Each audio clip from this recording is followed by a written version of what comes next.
Assalamualaikum warahmatullahi wabarakatuh.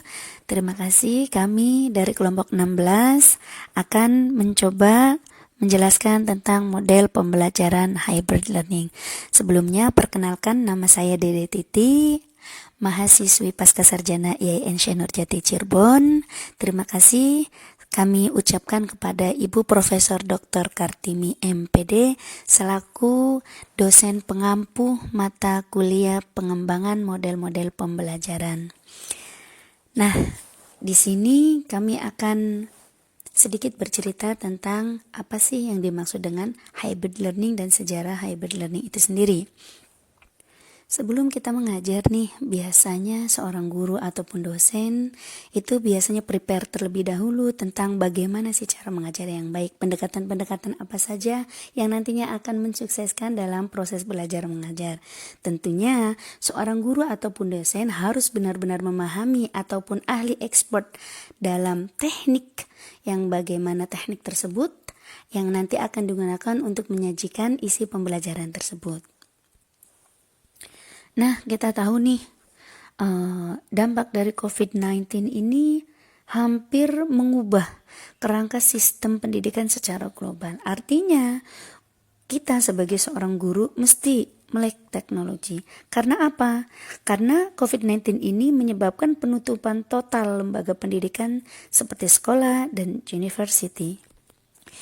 Istilah pembelajaran hybrid learning ini muncul ketika siswa yang dulunya berinteraksi dengan guru di dalam ruangan kelas secara langsung itu akhirnya dimodifikasi sesuai dengan kebutuhan, yang artinya siswa bisa belajar dari rumah dan guru pun bisa tetap produktif, lebih fleksibel menilai seorang siswa.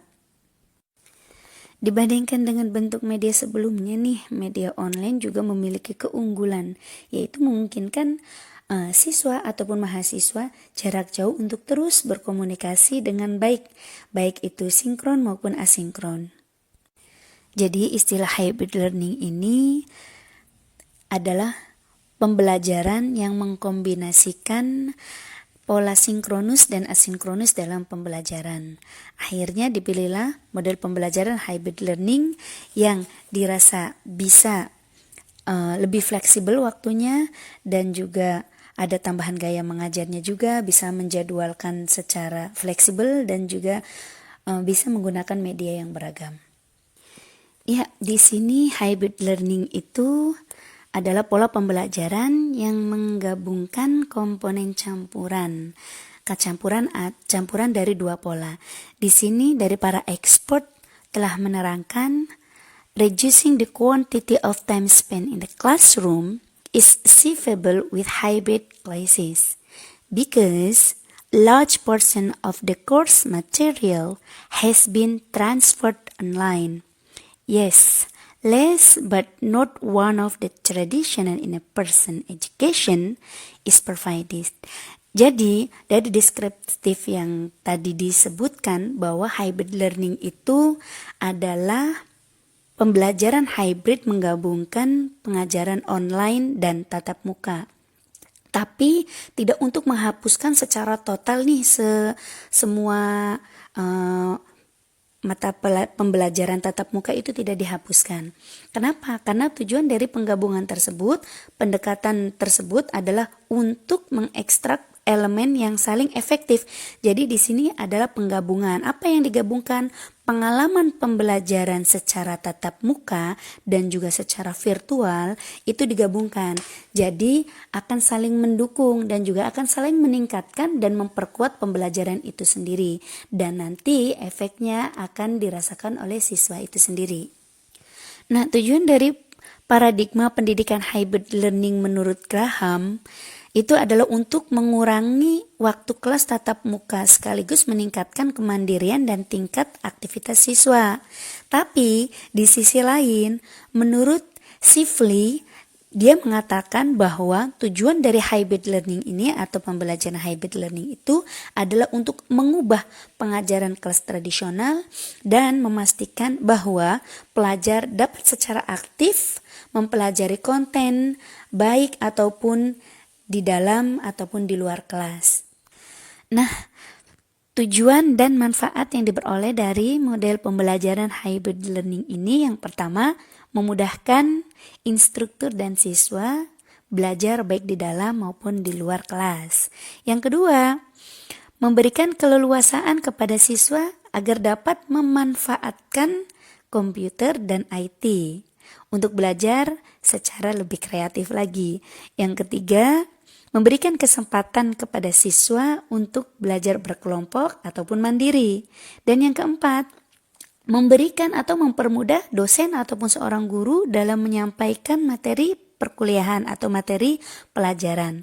Yang kelima, karena semua sudah disiapkan, LKS sudah disiapkan, maka dosen ataupun seorang guru akan lebih mudah untuk memberikan tugas kinerja kepada mahasiswanya.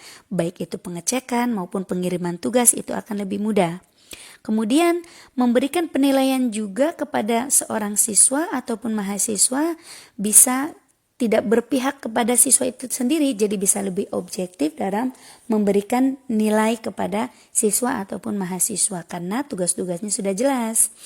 Dan yang terakhir, yang ketujuh adalah memberikan upaya meningkatkan interaksi siswa, baik itu siswa dengan pendidikan, baik itu siswa dengan guru, baik itu siswa dengan materi pembelajarannya, baik itu siswa, guru, dan sumber belajarnya, baik itu dengan beragam metode, media, dan sumber belajar yang telah disediakan. Tentunya sumber belajar yang sudah relevan dan sudah direferensikan oleh dosen ataupun guru tersebut.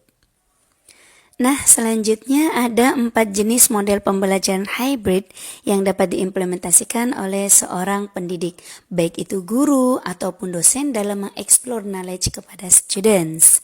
Keempat jenis model tersebut meliputi rotation model, flex model, a la carte model, dan enrich virtual model. Nah, yang pertama model rotasi. Model rotasi ini dia mempunyai anak lagi. Model rotasi ini mempunyai pola lagi. Yang pertama adalah station rotation model. Yang kedua, lab rotation model. Dan yang ketiga, flip classroom. Dan yang terakhir, individual classroom. Model-model atau pola model tersebut nanti satu persatu akan kami jelaskan. Pesan untuk kita semua sebagai seorang guru, baik siswa ataupun dosen, model-model itu yang nanti akan kami jelaskan itu hanya sebagai acuan saja. Bahwa kemudian kita punya model tersendiri nih, ya kita laksanakan. Yang penting dari perpaduan antara online dan offline, karena yang namanya hybrid learning itu adalah mencampurkan antara dua model pembelajaran. Station rotation model. Station rotation model ini terdapat beberapa tempat atau pemberhentian station yang dapat peserta didik tempati secara bergiliran. Pada salah satu pemberhentian station, peserta didik dan guru dapat saling berdiskusi untuk menyelesaikan masalah yang ditemui oleh peserta didik. Nah, model pembelajaran ini sering digunakan dalam pembelajaran di SD. Seorang pendidik dengan model pembelajaran station rotation model ini menjadikan siswa terbagi menjadi kelompok kecil yang masing-masing dilengkapi dengan tutor. Nah, aturan mainnya adalah ketika satu kelompok mengerjakan satu tugas, maka kelompok yang lainnya mempelajari model atau media elektronik yang disediakan seperti komputer, internet, atau melalui mobile phone. Kegiatan belajar ini dipraktekkan oleh siswa secara bergiliran dan teratur. Jadi seorang pendidik sudah menyiapkan tugas-tugas untuk kelompok 1, kelompok 2, kelompok 3, dan kelompok 4. Selanjutnya mereka akan bergiliran mencoba station-station yang telah disediakan oleh seorang pendidik. Selanjutnya lab rotation model. Nah, lab rotation model ini dari ruang ke ruang. Ya sebanding sih dengan station rotation model, sebanding dengan konsep rotasi station yang tadi, hanya perbedaannya adalah instruksi pembelajaran diselesaikan secara individual. Jadi ada direct instruction, kemudian diselesaikan secara individu di online learning lab. Flip Classroom. Flip Classroom ini bertujuan untuk meningkatkan hasil belajar. Dari Flip Classroom ini biasanya pendidik memberikan instruksi ataupun tugas kepada siswa atau mahasiswa untuk mencari sumber belajar di ruang kelas. Yap, online instruction dan kontennya mereka pelajari di rumah, kemudian menjadwalkan di hari tertentu untuk mendapatkan direct instruction dari pendidik tersebut, baik itu guru maupun dosen, dan menyelesaikan tugas secara bersama.